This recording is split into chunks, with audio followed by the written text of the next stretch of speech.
When I was in college at East Carolina University, I was involved with a campus ministry, InterVarsity Christian Fellowship. Our community was small, but we were close-knit. I lived in campus housing the whole time I was enrolled at ECU, and even though I didn't have any close friends in my major, I frequently saw my friends while I was walking from my dorm to my classes. I met up with people in the cafeteria. We saw movies together at the student center. We had rec league sports teams. And I have spent my entire adult life trying to recreate the sense of community I experienced during those 3.5 years.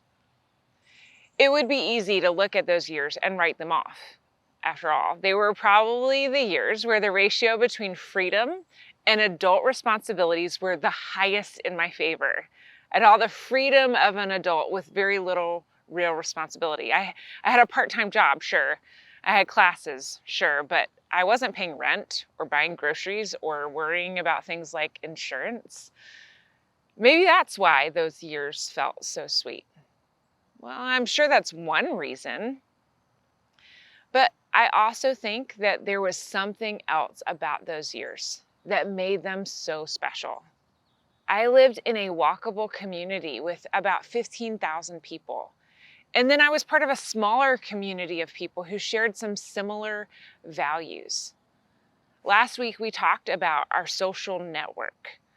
To have 5 best friends, we need to have a village of around 15 people, around 50 acquaintances, and a network of about 150 people. Those are the people that you talk to like once or twice a year.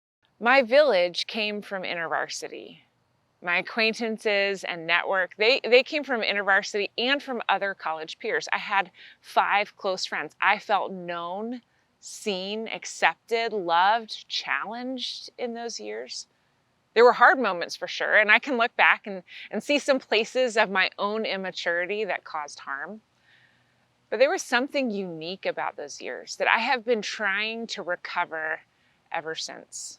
Maybe you've experienced a unique season in your life that was rich in community too. Maybe it was high school or college like me. Maybe you spent summers at a camp living with a few dozen of your closest friends. Maybe you had seasons in a suburb like where all the families hung out together all the time.